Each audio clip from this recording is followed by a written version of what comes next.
Selamat berjumpa kembali dalam layanan audio Sahabat Seperjalanan. Hari ini adalah hari Selasa 4 Juni 2024. Tema renungan saat teduh kita dengan judul Makin Memberi Makin Bertambah. Firman Tuhan terambil dalam Kisah Rasul 20 ayat 34 sampai dengan ke-35.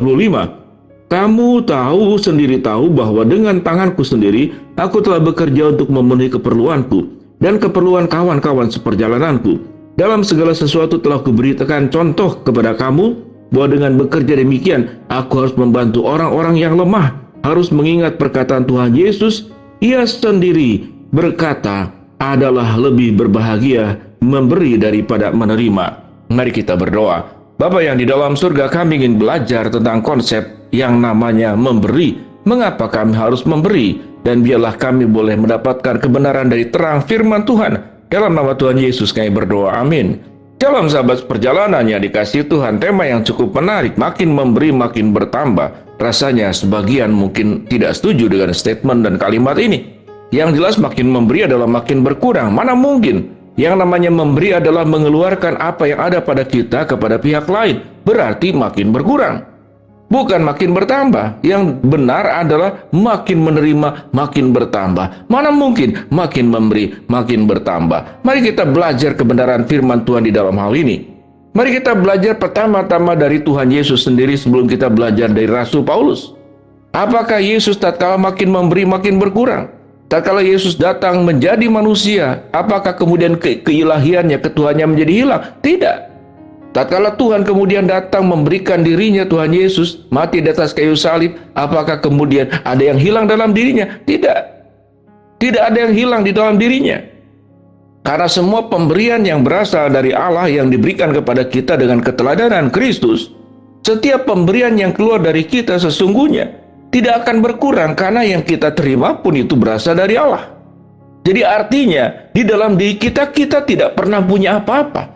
Semua yang ada pada diri kita adalah berasal dari Allah.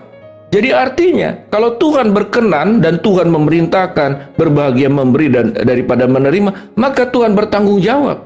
Karena tugas memberi dan kita tidak punya apa-apa, maka Tuhan tidak hanya memerintahkan, akan dititipkan kepada dirimu. Setelah dititipkan, engkau berbagian memberi dan sebagian menjadi milikmu sendiri. Itu konsep daripada memberi. Jadi pemberian yang diperintahkan oleh Allah karena kita memang tidak punya apa-apa. Semua yang ada pada diri kita itu berasal dari Allah. Suatu Tuhan memerintahkan, berilah, maka itu tanggung jawab Tuhan. Supaya engkau tetap bisa memberi, maka Allah terus akan mencukupkan untuk kebutuhan dirimu dan untuk kepentingan engkau bisa memberi kepada orang lain. Pemahaman teologi seperti ini harus kita miliki. Mari kita belajar dari Rasul Paulus. Apa yang diberikan Rasul Paulus kepada jemaat-jemaat? Di sini kita lihat di dalam konteks di sini adalah perpisahan Paulus dengan para penatua dan jemaat di Efesus. Paulus memberikan pengajaran bahwa aku sudah berjerih lelah mencukupkan kebutuhan diriku sendiri dengan bekerja, bahkan mencukupkan rekan-rekan sepelayananku di dalam pekabaran Injil yang dilakukan oleh Paulus. Jadi artinya Paulus memberikan contoh, dia sendiri bekerja keras dan sewaktu memberi apa yang terjadi? Maka dia mendapat, apa yang mendapat? Dia mendapat perkenanan Tuhan, itu yang pertama kali. Sewaktu memberi karena ini adalah perintah Tuhan, maka kita sewaktu melakukannya, kita menjadi berkenan di hadapan Tuhan. Dan orang yang memberi, tahu dengan jelas ada perintah di bawah firman Allah. Kita harus bekerja keras, mengerjakan bagian kita, selain kita percaya kepada berkat Allah yang bisa diberikan kepada kita. Jadi Tuhan memberikan berkat disertai juga dengan tanggung jawab mengelolanya, disertai juga dengan tanggung jawab engkau harus bekerja. Tuhan bisa memberikan engkau di atas kerja kerasmu. Tuhan bisa memberikan engkau di atas usahamu. Sewaktu kita berusaha, lalu ada dapat timbal baliknya, itu pun berasal dari Allah.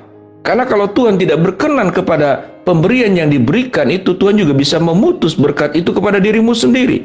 Dengan demikian, sahabat seperjalanan, memberi adalah sebuah perintah. Sewaktu kita memberi, maka kita mendapat. Mendapat apa? Mendapat perkenanan Tuhan. Bertambah apa? Bertambah bagaimana kebaikan Allah itu disalurkan kepada orang lain.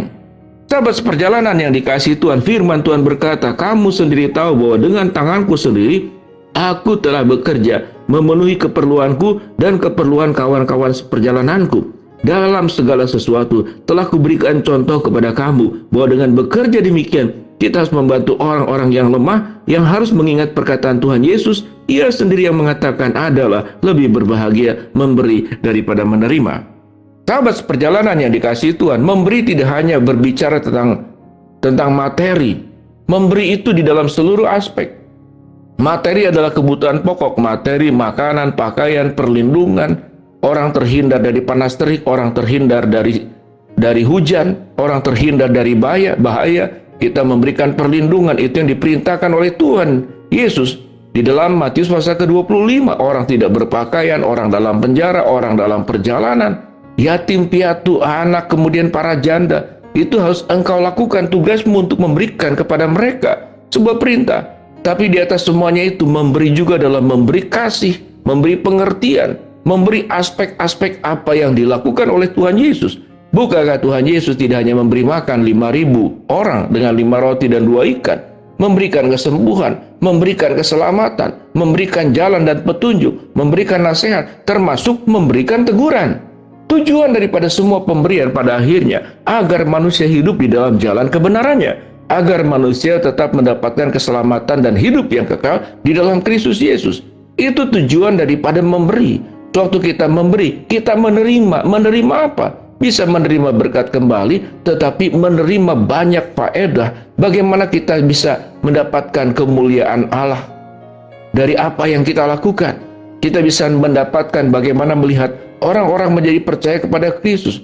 Orang-orang kemudian terhindar dari kesesatan di dalam perjalanan hidupnya. Orang-orang bisa mengenal kebenaran firman Allah. Bukankah itu mendapat apa yang kita dapat? Sukacita tatkala pemberian yang dititipkan Tuhan kepada kita.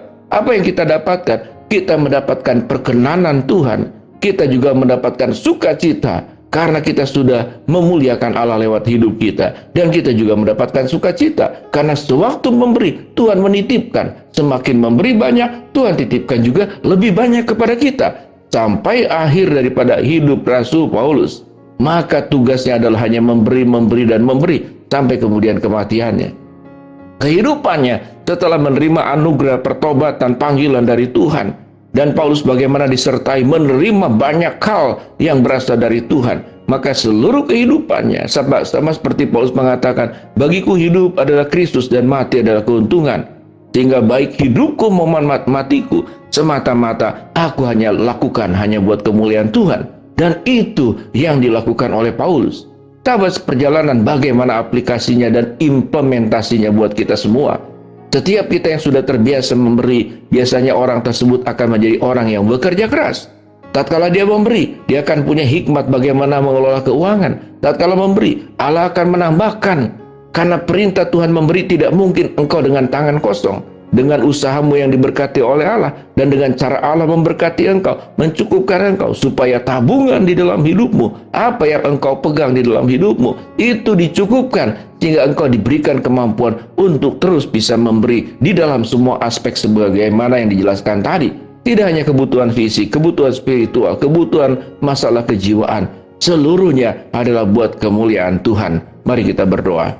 Bapa dalam surga, terima kasih buat kebenaran firman Allah yang kami pelajari, supaya kami makin memberi, justru makin bertambah, dan Tuhan dimuliakan lewat hidup kami. Hamba-Mu berdoa buat sahabat seperjalanan yang sedang sakit, Tuhan jamah sembuhkan. Sahabat seperjalanan yang sedang menghadapi masalah, Tuhan bukakan jalan. Sahabat seperjalanan yang sedang berdoa mengharapkan sesuatu, Tuhan kabulkan dengan cara dan waktu-Mu yang terbaik. Di dalam nama Tuhan Yesus kami berdoa. Amin. Shalom. Bermakin memberi, makin bertambah. Amin.